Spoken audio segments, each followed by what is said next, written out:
Okay, let's cut the chase now. I think it's a little too long.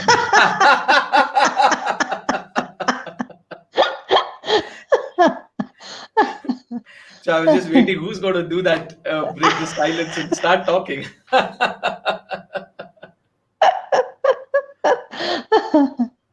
Well, we wanted to be So really what's true to up? the What's motto. up? So we thought we'll start with a silence today because the talk is don't talk. What do you think? How was it, Harish, today? He's still in the character, you see. Harish, come back. Okay, Come okay, I'm back. back. I'm back. The I don't know. audience There's wants some. to talk to you. No, I'm getting kind of got caught with this some kind of a strange phenomena. You know what's happening? It's like as I start speaking, something pulls my lips together, and I'm like stuck. I don't know. Maybe it's the curse of starting off a show called "Don't Talk." Where we don't really let others talk, and we just keep talking. I think maybe it's the curse of the audience. We say, "Hey, you guys are talking a little too much." Yeah, I think yeah, it yeah. starts from that. From there, maybe it started coming down like what's up there. So all the people who are logged in, do drop in. Though you don't get to talk, you get to chat. So drop in your comments as to what you like or what you don't like, or you have something else to ask us during the show. Let's see how we can bring that into the show as well. While even if you don't drop that question, we have lots to talk. So we'll keep continuing to talk our way though. So I want to talk about. Sure. So what I wanted to talk about was like last week somebody shared a video from our summit that happened about the professional speakers back in Jan, and it was like a nice montage video which kind of took us back to nostalgic moments from the summit, where we got to speak. You were one of the speakers. I was one of the speakers. Like really great being there in front of the people, and of course, lots of learning and sharing and caring that happened. But one thing that happened during the trip was like I think you missed this great opportunity. We went to Agra to see the Taj Mahal. A bunch of fellow speakers from across the globes.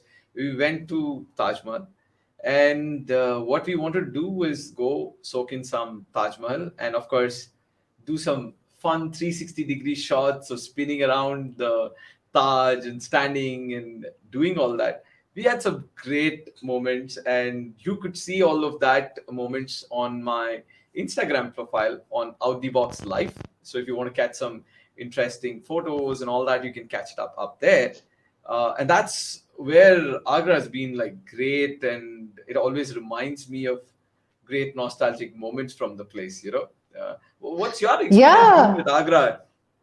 Well, yeah, I mean, I did not miss the fun going to Agra. Yes, I missed the fun to go with the gang. I went separately with Mm, my family. It happened to be my anniversary. The next day, okay. the day we were actually supposed to go to Agra as a bunch of friends from all across the world as speaker trainers and coaches. But I did go to Agra, and other than seeing Taj Mahal, what actually I wanted to do in Agra was this amazing place called Shiro's Cafe. I don't know whether you've heard of this, Harish, before. I came across this because of another common friend who herself happens to be a acid attack survivor, and this particular place, this particular cafe, is being run by all acid attack survivors. So I was very keen to go there. This is like one of those hidden jewels of Agra. And my entire intention was to go out there from a setback leadership point of view to understand them a little better, to understand their life a little better, what they're doing, what actually inspires them, and so on and so forth. And I had a nervous energy in my heart when I went there because this was the first time I was actually meeting a bunch of acid attack survivors, and my entire intention was to go there and understand them a little better. The moment I went inside there and I saw them with a big, broad smile on their faces, and the energy over there was so positive that I was totally taken aback. I mean, I, being a setback leadership explorer myself, couldn't imagine that much of a positivity. And while I was talking to them, I was asking them, how did this happen to them? What do they feel right now about it? And, how they have moved on with life. Some of them are married. They have such beautiful kids who go to school and they have their own life, own love, own professional life, everything together. And they said, we have forgotten and we have kept that in our past. We have forgiven people, and that was a big takeaway for me there. I think one of the things that I'll remember about the Agra trip, and I went along with my husband and my 11-year-old daughter there, so you can imagine the kind of experience they would have been through it. Seeing them, seeing the expressions on my family's face, I broke down. I just broke down. I mean, I'm so positive, but I still broke down out of that joy of seeing them so nicely enjoying their life and taking it with them. They had nicely put on a makeup, and they put on lipsticks, and they said, I love lipstick, I love makeup, and so on and so forth. So it was so beautiful as an experience as such that i I just loved it, and that is one of the things that I enjoyed really about the Agra trip. Wow, wow, wow. You've kind of taken me on a different journey. We were talking about something of fun and enjoyment, and you right now told me something which is like really very powerful. Of course, comes from your niche basket of ideas and things that's happening. But then I really admire the tenacity and the power of bouncing back. And I would say that's a very out the box as well.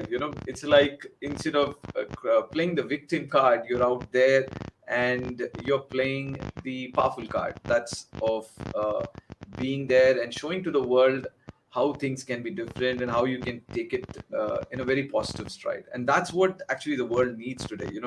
More and more positive stories like this, which can go and impact. And when you're talking about these, I kind of get reminded of a lot of other survivors and people who struggle, like people who are either born with no vision, and or people who kind of lose their sight or vision in an accident or something like that.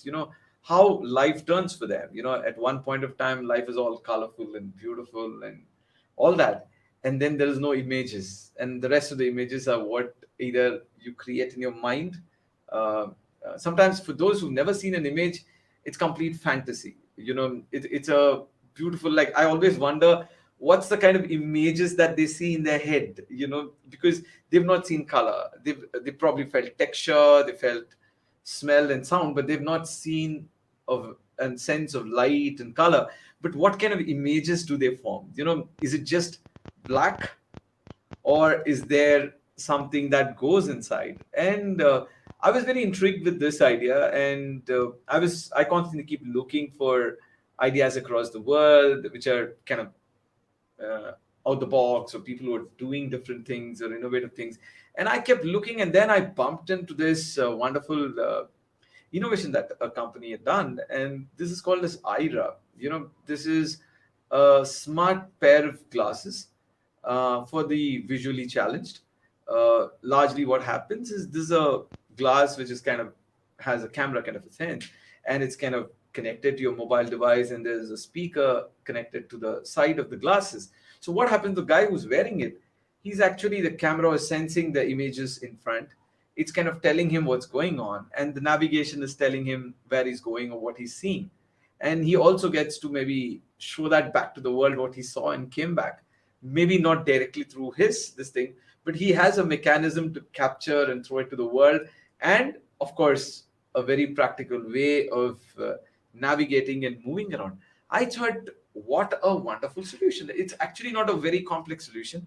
Maybe the tech part of it, the pricing might come down more cheaper and more accessible. So going forward, it might become a household device. But I'm seeing Mhm. this could become a complete out of the box thing for a whole lot of people who are visually challenged. And I'm like so excited about things happening in the world. Wow, these are things that we need to actually be seeing and looking and celebrating for us, for the world, to make this world a beautiful place. What do you think? I totally agree with you on this. And while you were talking about the glasses for visually challenged, a friend came in mind. You know, he happens to be a fellow speaker, and I think Harish, you also know him.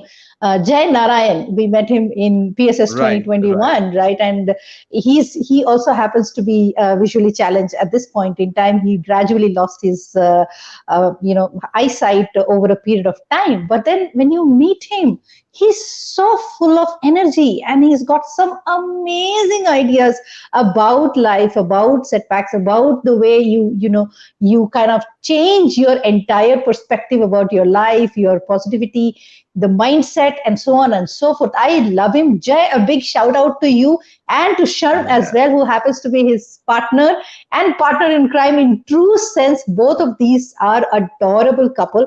I love them both. And recently, Jay, I think, was Yeah. celebrating his birthday. So, belated happy birthday to you, Jay. Yeah, happy birthday, Jay. And yes, I resonate with what you're saying, Sri, because he is full of life. He inspires a lot of people. Another person I know like Jay is Ilango, who also happened to be at times come and address our summit. He's again a guy who remembers a hell of a lot of song. He sings, and I'm sure there are tons and tons of people across the world who kind of inspire and make. And these are innovations I think companies need to make. So it's not necessarily always for profit, but then you're always looking to make a difference to the world. And I really get excited when I see people doing stuff like this, and I say, wow, this is what is That needed is for what I the call, world. a real making the playground equal, or making the playground, I would say, even ground for everyone around us. That is what I call it, inclusion in true sense True. of making everybody being part of the tribe. I think that's an amazing thing that you brought out, Harish. I'm definitely going to send a message to Jay, and maybe you should send a message to Ilango as well about this glass. I'm sure they'll love it, this particular product that we are talking about. True, true, true, true.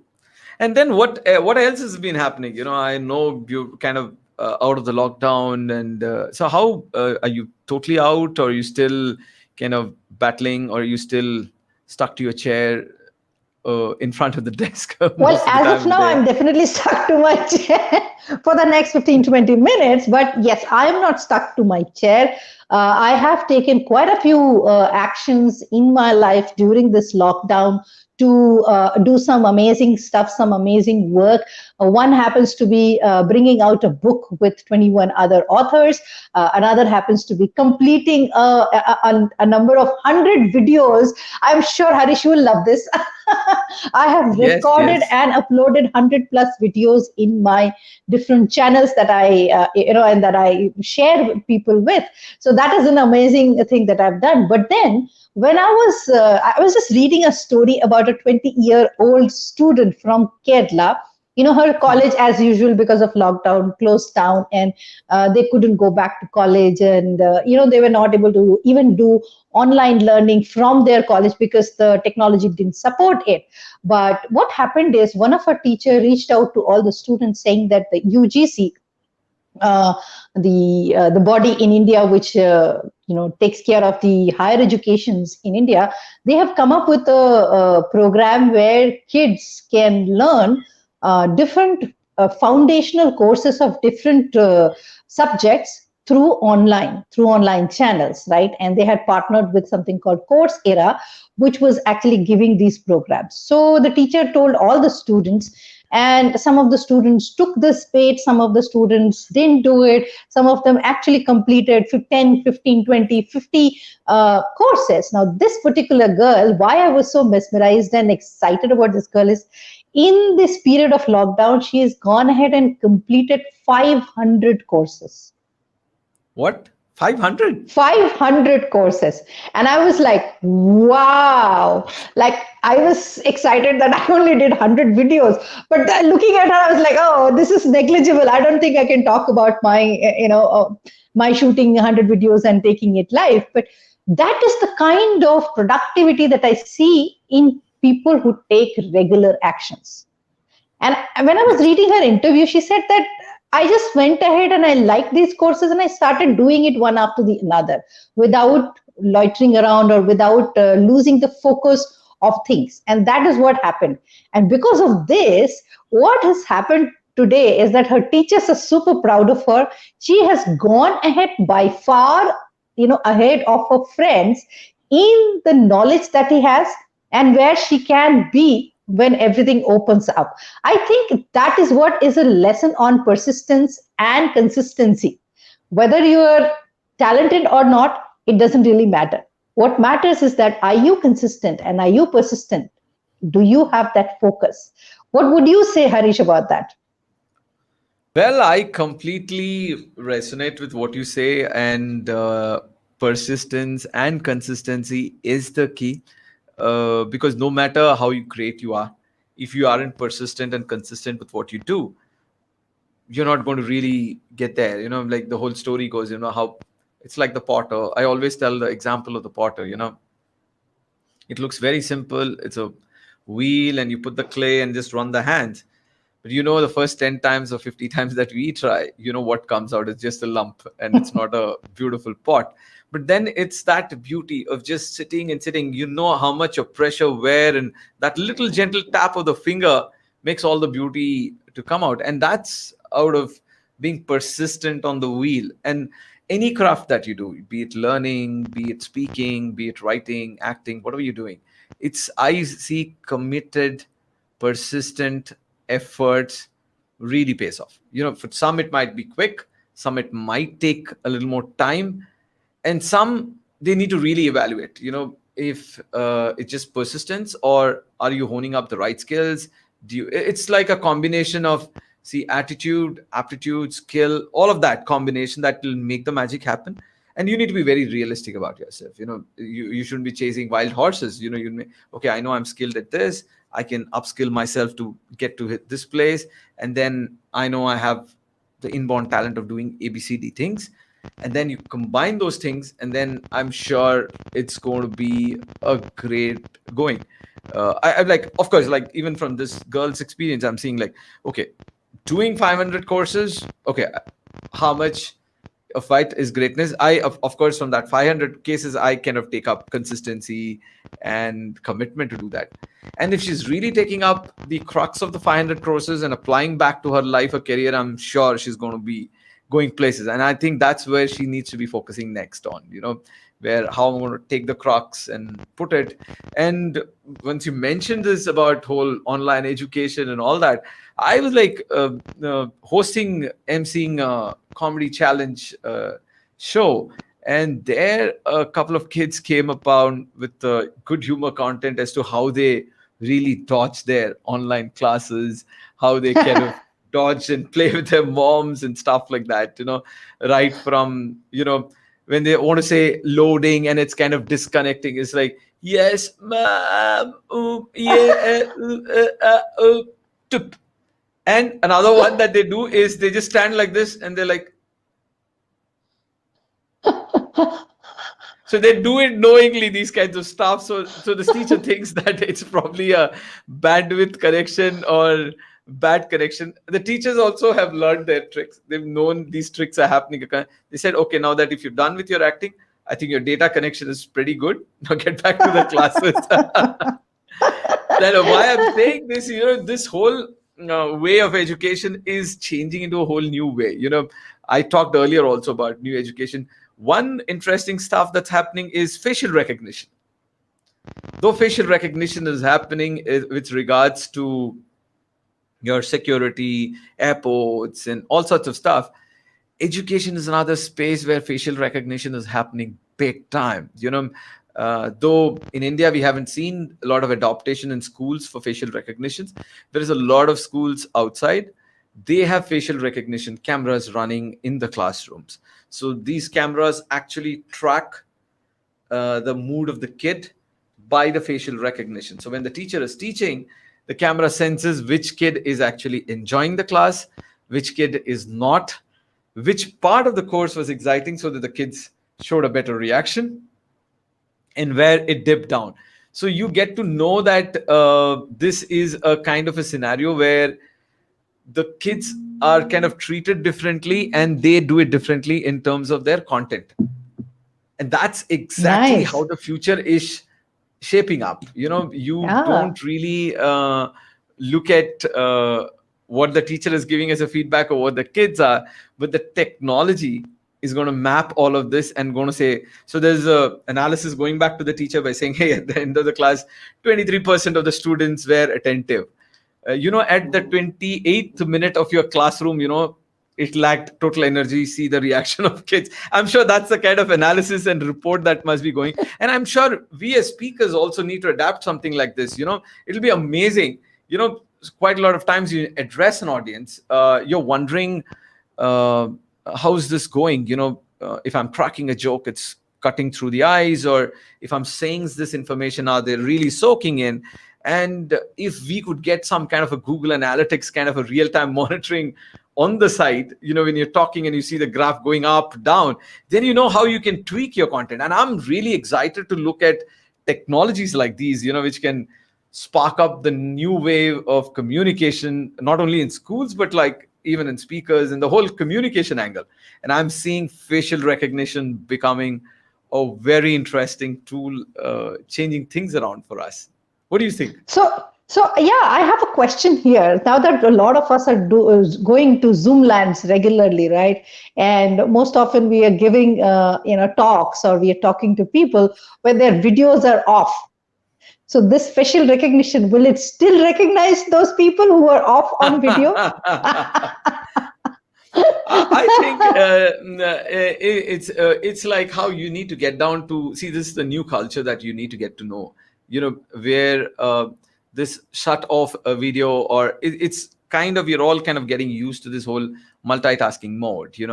I want to soak into that. It's like radio.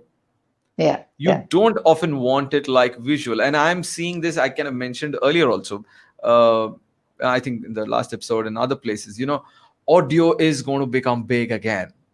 It's mainly because how long do you really keep looking at a screen? Your eyes are going to have very fatigue. true.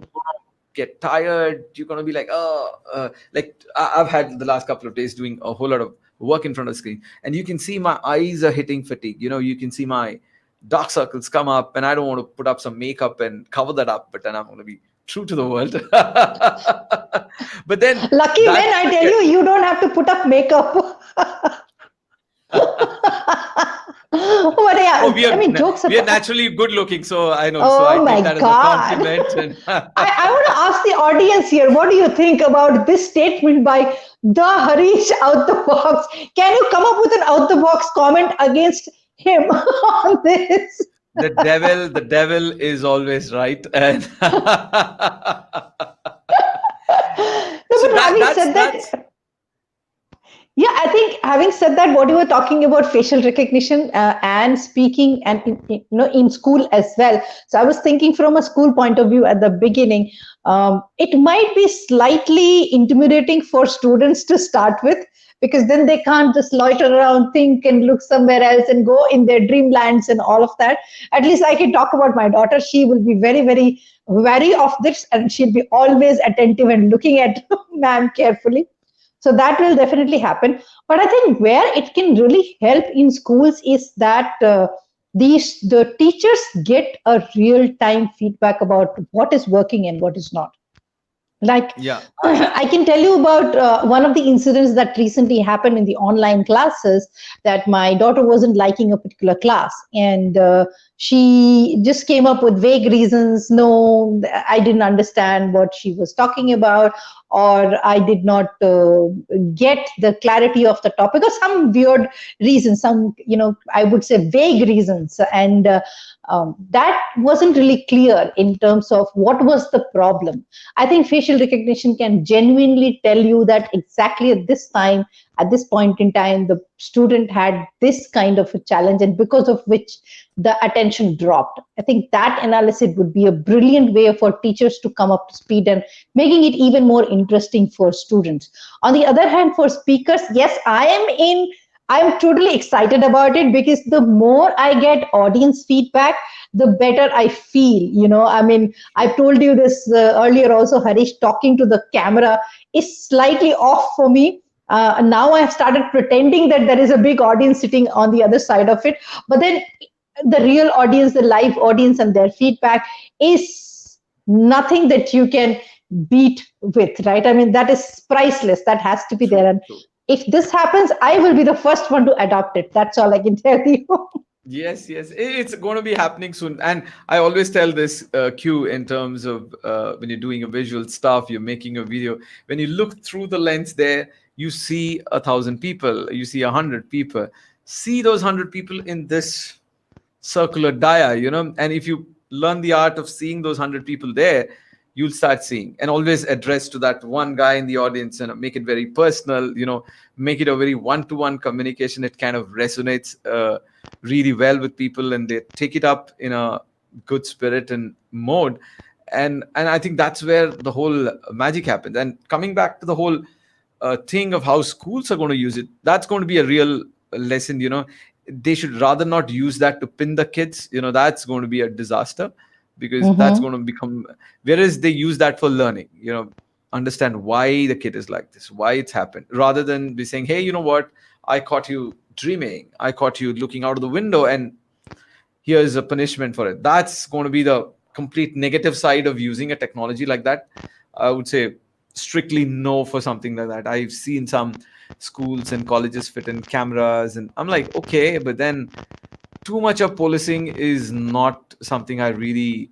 I said, make them aware, make them sensitize them, so that each individual respects that and does it, rather than getting into a very high-handed approach, which is at least not at the education space. I would say it really kills creativity, and I've been totally anti that kind of an approach to education. Education has to be exploration, where you go out, seek, Absolutely. I find. mean, I couldn't agree more with you on that.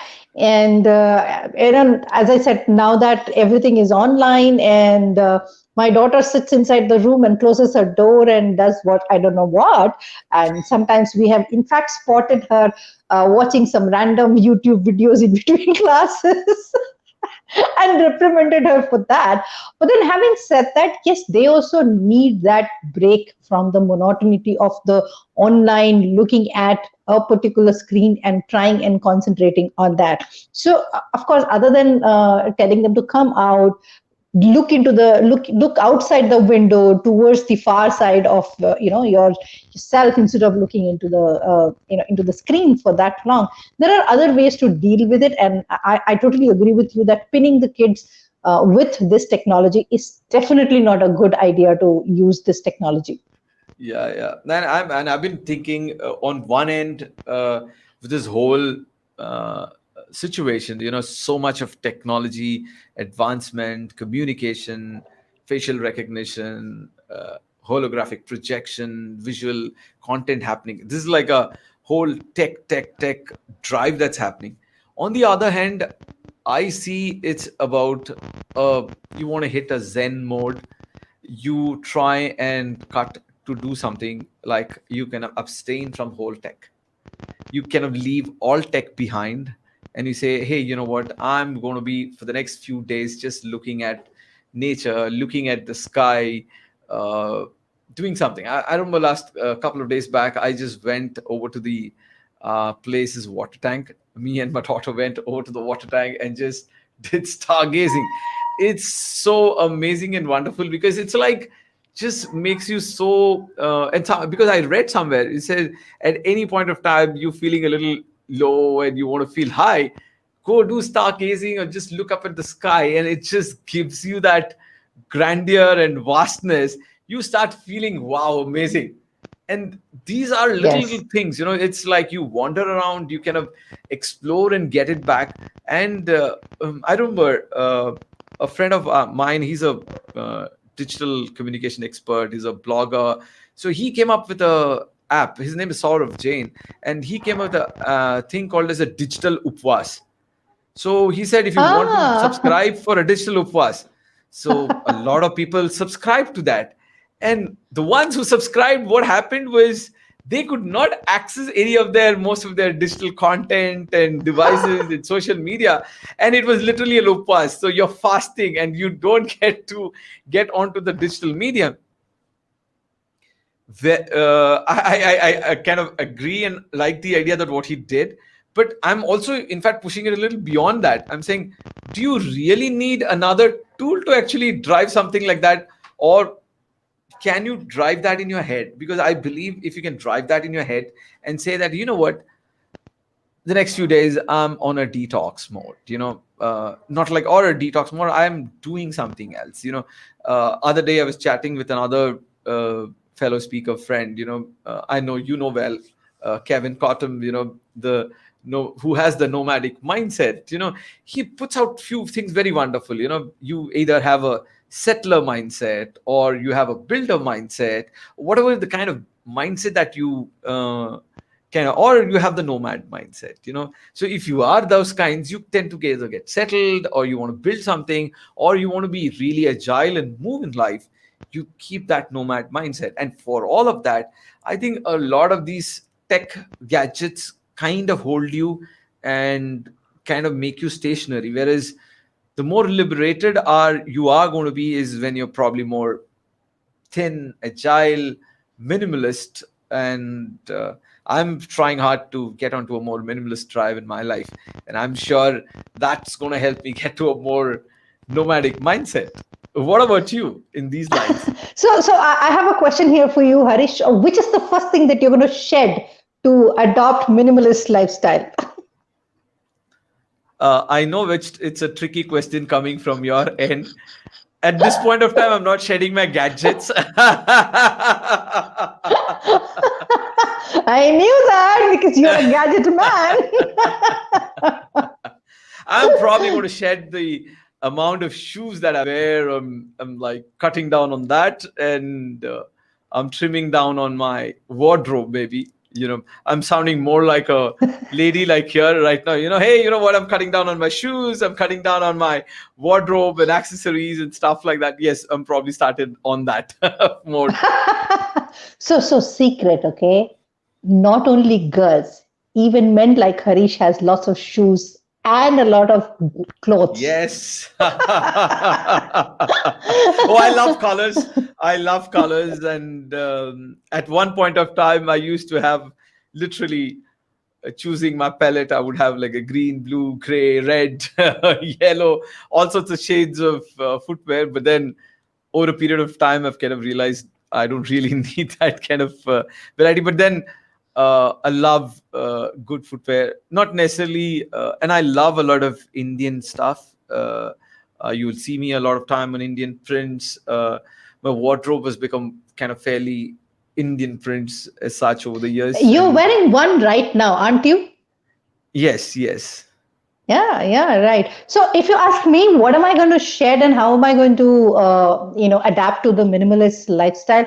So a couple of things that I already do with my life right now is one, I have switched off my WhatsApp notifications. That's good. That's first thing that I have done with myself. So WhatsApp doesn't come to me ping, ping, ping, ping throughout the day. Yes. I have earmarked times during the day when I'm taking a break from work, and that's when I check my WhatsApp messages. Hence, sometimes you might feel that, I'm not responding immediately, and I've probably gone incognito. And so there's a notification out there for you. There's a good friend Sagar up there. He says hello. Hey, hello, Sagar. Hi, how are you? Thank you for joining in. Your pleasure. So that's one thing that I have done with my minimalistic lifestyle. Second thing, you were talking about going off the gadget and looking at nature and soaking into something that is other than gadget. So as the lockdown started, I've taken up on gardening.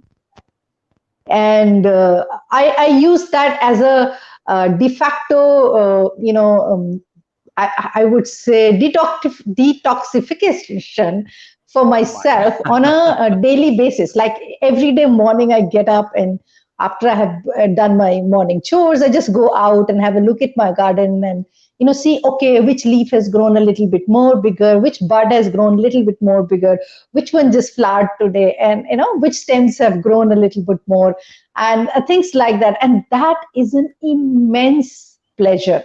It gives you the joy of creating something, growing something, and bringing out something from literally a seed to seeing it grow like a big tree. Yeah, And yeah. that gives you real immense joy, honestly. Yes, yes, I totally agree because over the years I've done something is I get up in the morning, I don't look at my phone, I keep my phone away when I hit my bed. So morning when I get up, I get out to step out to look through the window, look at the sky, maybe step into the garden and look at very much like look at a few plants, look at the pets and look at the sky. I'm like, I always find interesting patterns being created in the sky every time, and then get back to doing your daily morning chores, and then get to looking at the phone. So typically if Yeah. somebody kind of pings me at very early in the morning, I'm not responding back. If it's very critical, they're going to call me, I know that. But then not some kind of a WhatsApp notification that I need to respond at 6 in the morning or something of that sort. So I think really this whole good thing is about this whole detox life is very, very critical. And that's what I'm going to be looking forward to. I'm going to increase that time band. Probably I want to start with 1 day a week, moving on to 2 days a week. If I can get into a whole digital, I'm probably going to do a lot of digital stuff through the week and then shut 2 days off the whole digital world. And when I want, and slowly I want to get more and more serious in it. So no gadget, nothing, pure nature. That's what I would want to achieve. My fingers crossed. Hopefully I'll get to do that soon.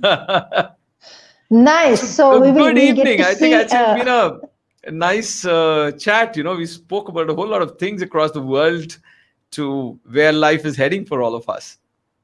Yes, yes. And I think I'm looking forward to the upcoming life. I'm looking forward to the upcoming months as well as the new year. Just ending the one question is, how is going to be your 2021?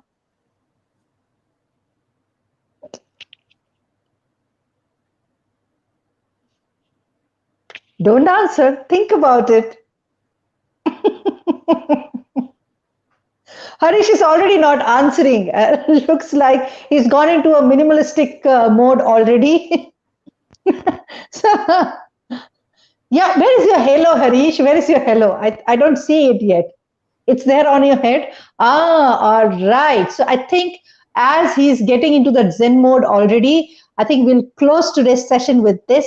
We will see you next week again on Wednesday, and we will tell you what we are going to talk about that day. Till then, shh.